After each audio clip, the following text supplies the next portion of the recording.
Esta enorme planta química trabaja día y noche produciendo muchos productos diferentes. Pero una simple célula microscópica puede realizar procesos químicos mucho más variados y eficientes que cualquier planta química del planeta.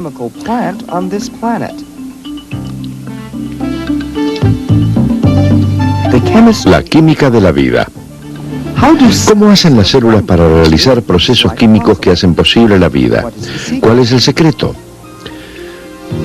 Se oculta en una clase de moléculas vitales, las proteínas, y en su estructura y su función.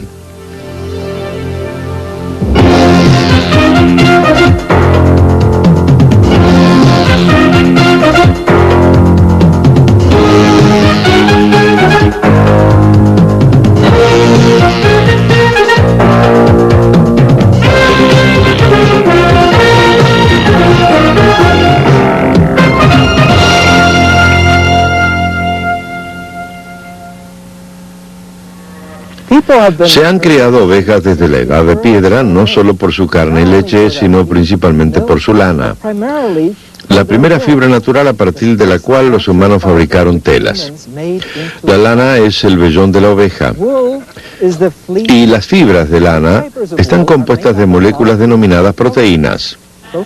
Las proteínas están no solo en la lana, sino también en mi cabello, en mis músculos y en los de las ovejas. Están en mis ojos recibiendo luz, digieren la comida, en general dirigen el organismo.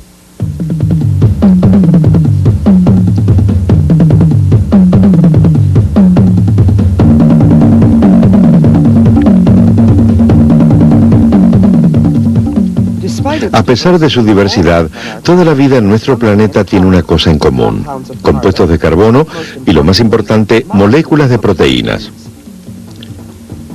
La historia de la vida es la historia de las proteínas, y la historia de las proteínas es la historia de su estructura y su función. Las proteínas pueden hacer muchas cosas. Son útiles como materiales estructurales: lana, seda, cabello, picos y uñas. Todos están compuestos por moléculas de proteínas. Otras funcionan como enzimas, catalizando reacciones dentro de las células vivas. Sin embargo, otras transportan materiales vitales para las células y a su vez remueven los desechos. La hemoglobina, la molécula que transporta el oxígeno en los glóbulos rojos, es una proteína. Las proteínas catalizan y controlan reacciones que nos permiten crecer y estar vivos. Regulan funciones de nuestro organismo, almacenan nutrientes vitales, nos protegen de enfermedades. Ingerimos proteínas, nos vestimos con proteínas, somos proteínas. El número total de las diferentes clases de todas las especies de organismos vivos se encuentra en el orden del billón. No obstante, todas las proteínas están compuestas por solo 20 bloques básicos denominados aminoácidos. ¿Cómo es posible que semejante número de diferentes moléculas surja de solo 20 componentes básicos? La respuesta comienza con una observación minuciosa de la estructura del aminoácido. Todos estos tienen una estructura común. Poseen un átomo de carbono en el centro, unido a un grupo amino por uno de sus lados y a un grupo ácido por el otro. También están unidos a un hidrógeno. Hay un cuarto grupo denominado grupo lateral. Cada aminoácido posee un tipo diferente de grupo lateral. Están representados por distintas formas. Todos los aminoácidos, excepto uno, son moléculas óptimamente activas. Los aminoácidos están unidos como las cuentas de un collar, formando secuencias extensas denominadas cadenas polipéptidas. La estructura y función de una molécula proteica está determinada por el orden, el número y el tipo de aminoácidos de la cadena. La secuencia de aminoácidos se denomina estructura primaria. ¿Cómo se forma esta cadena? ¿Cómo se produce la polimerización? Aquí tenemos un aminoácido con su grupo lateral, representado por la elipsoide. Tenemos un aminoácido diferente con otro tipo de grupo lateral, representado por un hexágono. Cuando estos aminoácidos están cerca uno del otro, el grupo amino de uno de ellos reacciona con el grupo ácido del otro. Cuando esto sucede, se elimina agua y se forma una unión péptida. Uno por uno se unen más y más aminoácidos formando una larga cadena. Muchas proteínas tienen más de 100 unidades de aminoácidos en una sola cadena polipéptida. Cada cadena posee una espina dorsal compuesta por unidades repetidas. Unidos a esta espina dorsal se encuentran los diferentes grupos laterales. Cadenas de aminoácidos ópticamente activas son las que hacen posible la vida y su diversidad. Toda la vida depende de la distribución de los aminoácidos en la cadena. ¿Por qué?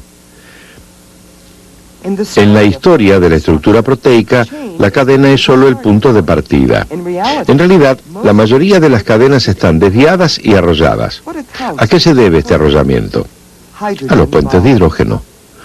Los puentes de hidrógeno entre las distintas partes de una sola cadena o entre ellas da un segundo nivel de estructuras a las proteínas. La diferente propiedad de los cabellos, la lana y la seda se determinan por la estructura de sus moléculas proteicas. Nuestros modelos presentes de estructuras proteicas derivan del estudio de dibujos formados por la difracción de rayos X de proteínas cristalizadas. Debido a la complejidad de la estructura proteica, recién comenzamos a comprenderlas a mitad de este siglo.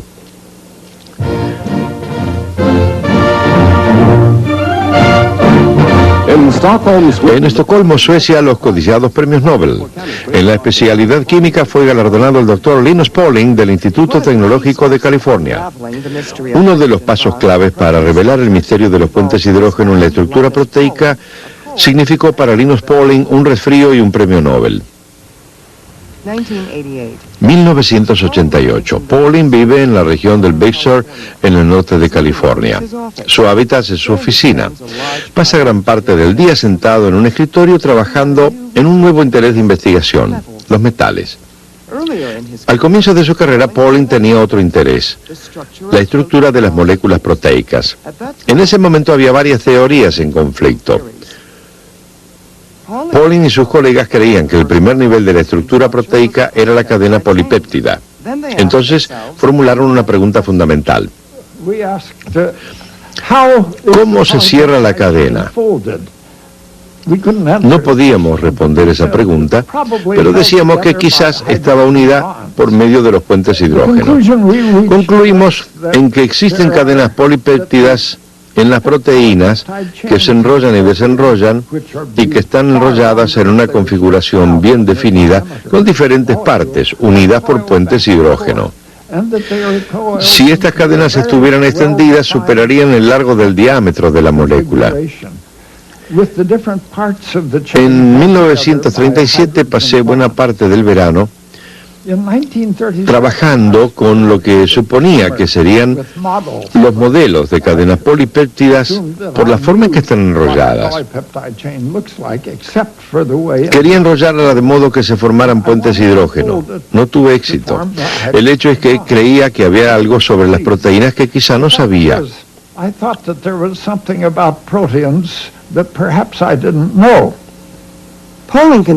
Pauling siguió trabajando en el problema, pero la solución no llegaba. Un día tuvo una intuición crucial sobre algo completamente distinto e inesperado. Tuve un resfrío. Estuve en cama 2 o 3 días, leí historias de misterio, lectura ligera, pero me aburría. Entonces le dije a mi esposa, tráeme una hoja de papel que voy a trabajar en ese problema de las cadenas de polipéptidos en proteínas. Me trajo una hoja, la regla de cálculo y un lápiz y me puse a trabajar.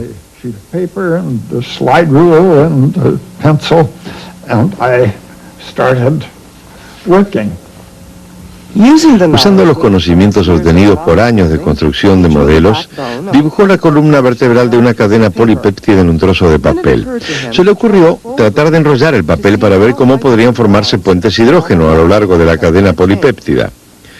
El resultado fue una estructura que se enroscaba como un resorte. Bueno, tuve éxito. Encontrar la estructura me tomó solo un par de horas de trabajo de ese día de marzo de 1948 y la llamé hélice alfa.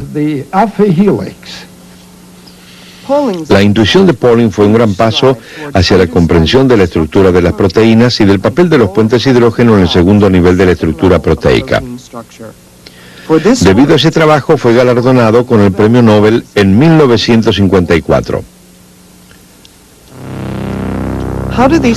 ¿Cómo se forman los puentes hidrógeno? Esta es una parte de una cadena polipéptida. Para alcanzar su estado de energía más baja, el oxígeno de un grupo CO se une con el hidrógeno de un grupo NH. Imaginemos que esta cadena es una cinta representada por el área verde. Cuando se forma la unión oxígeno-hidrógeno, se produce el arrollamiento de la cinta formando una espiral denominado hélice alfa.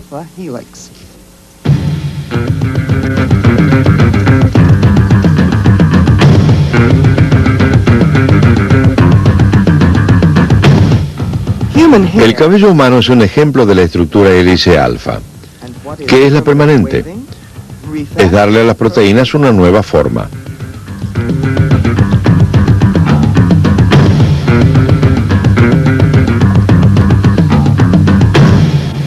Kitty Victor es la directora de comercialización de Redken. Nos revelará secretos de la permanente para el mundo de la química. Básicamente consiste en lavar el cabello, enjuagarlo, cepillarlo y demás. Eso es todo lo que hay que hacer. ¿Está bien? Hagámoslo. Bueno, empecemos. La estructura hélice alfa es lo que le otorga a los cabellos esa capacidad de extenderse. De la misma forma que un resorte, el cabello se estira y vuelve a tomar su estado natural. En la proteína del cabello, rica en azufre, cada hélice alfa se enrolla alrededor de otras dos hélices alfa, formando una estructura similar a la de una soga. Estas sogas forman atados, unidos por uniones covalentes azufre-azufre entre grupos laterales. Para hacer una permanente, los estilistas utilizan soluciones químicas que primero rompen o debilitan las uniones disulfuros y que luego las reforman. El doctor David Cannell, jefe de investigaciones químicas de Redken Incorporated. La unión disulfuro es una unión química formada por dos átomos de azufre entre dos cadenas proteicas o dos partes diferentes de la misma cadena. Lo que haremos será redistribuir las uniones de los cabellos para obtener un rizado permanente. Enrollamos el cabello alrededor de un rulero para darle la forma que queremos que tome. Luego aplicamos la primera solución, la cual debilita las uniones y nos permite redistribuirlas para rizar el cabello. Las uniones se alinean dentro de los cabellos. Cuando aplicamos la solución, estas comienzan a romperse o abrirse, por lo que las uniones disulfuro toman una nueva forma. Se han desplazado. Al final del proceso de rizado, las proteínas que componen la estructura de los cabellos se debilitan en forma suficiente. En el interior se desplazan con respecto a otras para tomar la forma del rulero. Ahora, debemos asentarlas en esta nueva posición, sujetarlas para obtener un rizado permanente. Se enjuaga la solución rizadora, se aplica un neutralizador o solución oxidante. Sin embargo, la unión disulfuro no se encuentra en el mismo lugar que al comienzo. Por lo tanto, estamos formando nuevas uniones disulfuro que sujetan el cabello en una nueva disposición. Bien, Kelly, creo que para ti va a ser fácil cuidarla. ¿Ves lo que sucede cuando se rompen tus uniones disulfuro?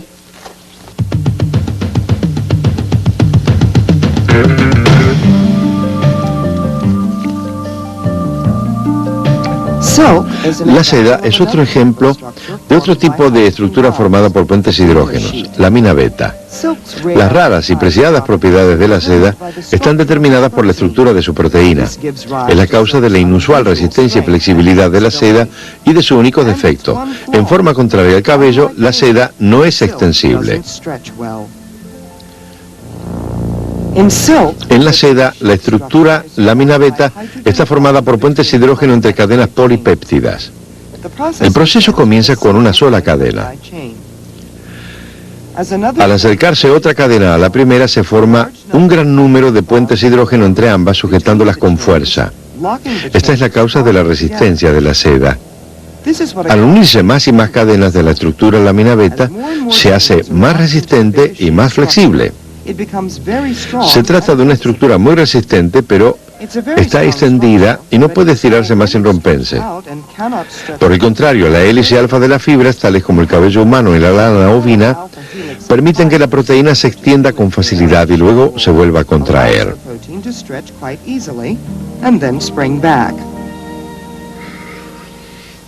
Lana, seda, cabello son proteínas estructurales, pero esta idea inteligente de la naturaleza, unir aminoácidos para dar función y variabilidad, puede utilizarse para otros propósitos.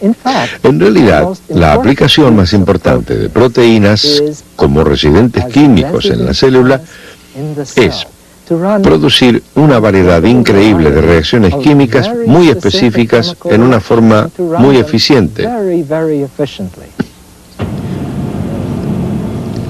Nuestro gran complejo industrial de plantas químicas funciona día y noche, llevando a cabo reacciones químicas. Sin embargo, hasta una célula primitiva es una planta química biológica que lleva a cabo cientos de reacciones en segundos, sin altas temperaturas, sin presiones externas, con pocas cantidades de energía y materia prima.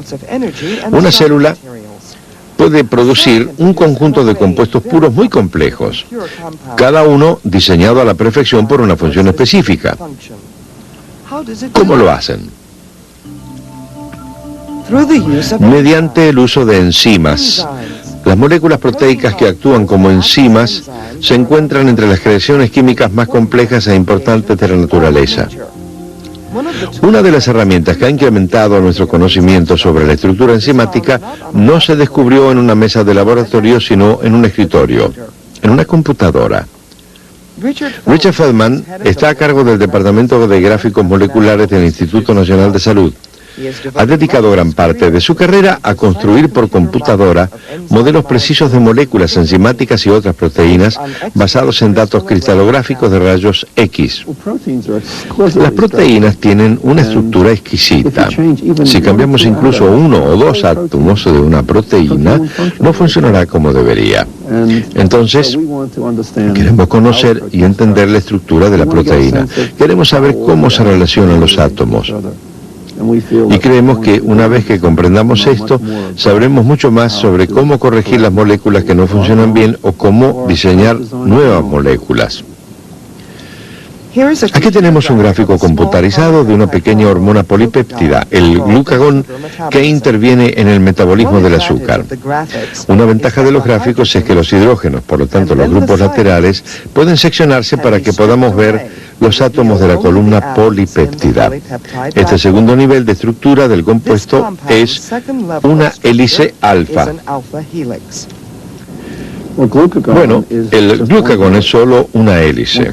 Puede tomarse un número de hélices en una secuencia aminoácido y unirlas. Tomando un cierto número de hélices y uniéndolas en una forma tridimensional, podemos obtener una estructura mucho más compleja. Pues bien, uniendo estas hélices, formamos una gran ristra, obtendríamos una forma muy curiosa, como la de una salchicha. Lo que tiende a suceder, por supuesto, es que las hélices individuales se compactan y entonces obtenemos una proteína de forma globular. Este es un modelo de mioglobina que se encuentra en el tejido muscular.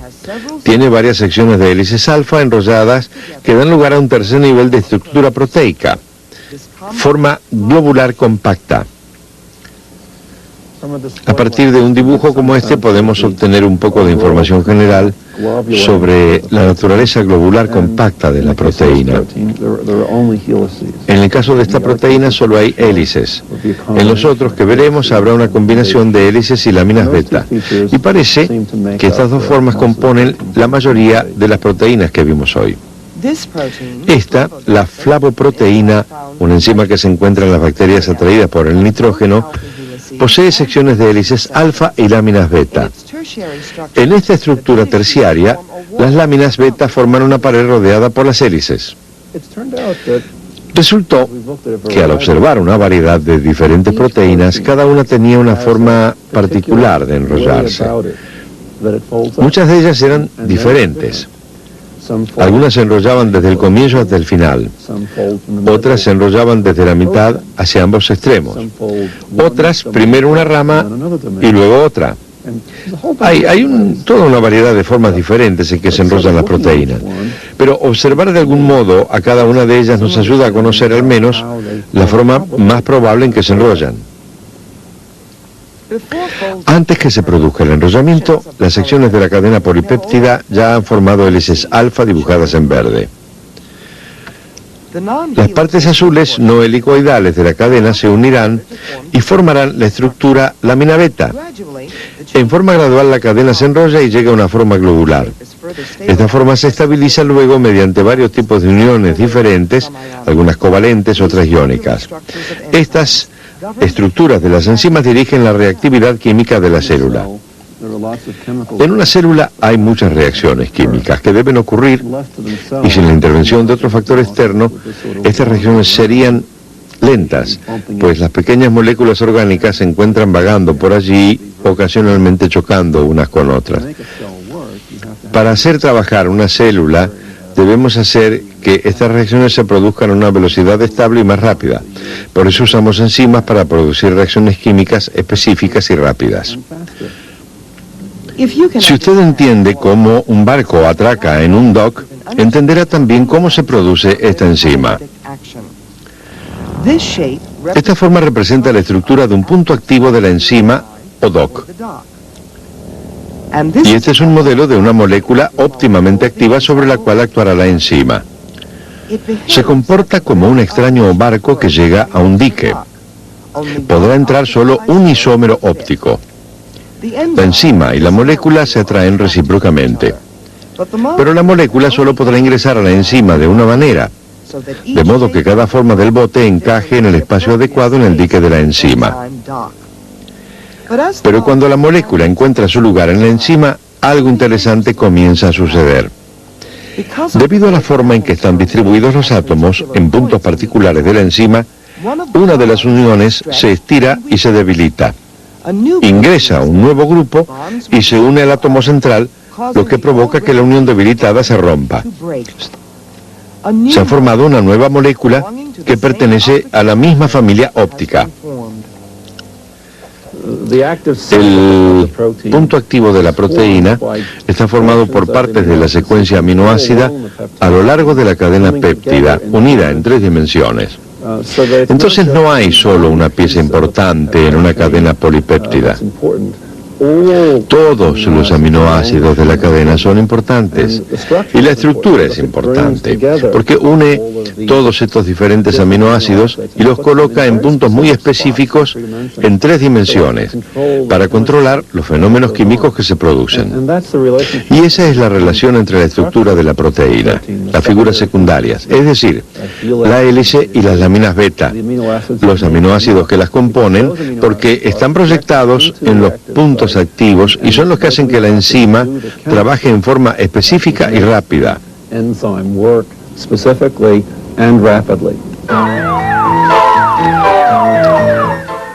Pueden producirse enfermedades debido a una sobreproducción por parte del organismo de ciertas sustancias químicas. A veces puede producirse debido a una enzima demasiado activa.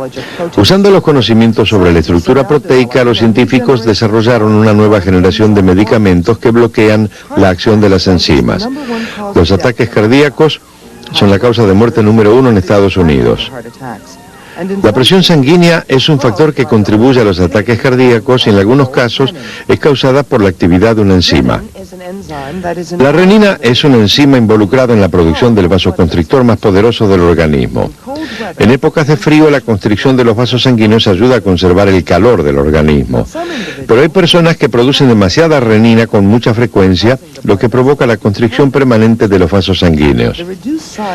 El tamaño reducido de los vasos sanguíneos lleva a la presión sanguínea alta. Se está desarrollando un nuevo medicamento para tratar el problema que bloquea la actividad del exceso de renina. Utilicemos nuestro modelo de enzima para ver cómo funcionaría un medicamento que bloquea la actividad de las enzimas. A la izquierda está la molécula sobre la cual por lo general actúa la enzima. La molécula bloqueante a la derecha es diferente en 2 aspectos.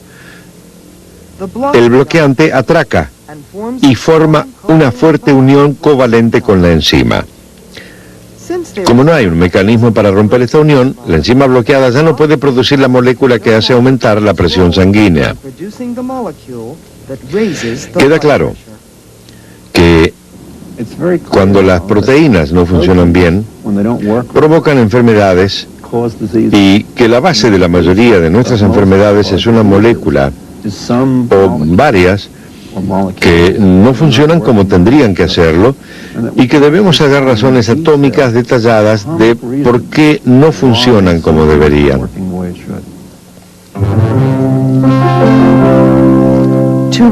Resumiendo, las proteínas son grandes polímeros compuestos por aminoácidos. El número, clase y secuencia de aminoácidos en una cadena polipéptida determina todos los otros niveles de estructura. Esta secuencia lineal es la estructura primaria de las proteínas. Un segundo nivel de estructura, la hélice alfa y la lámina beta, es producto de los puentes hidrógeno. Un tercer nivel de estructura es el resultado del enrollamiento de la estructura secundaria que produce una forma globular. El cabello, la lana y la seda son proteínas que tienen solo los dos primeros niveles de estructura. Las enzimas son proteínas globulares que actúan como catalizadores.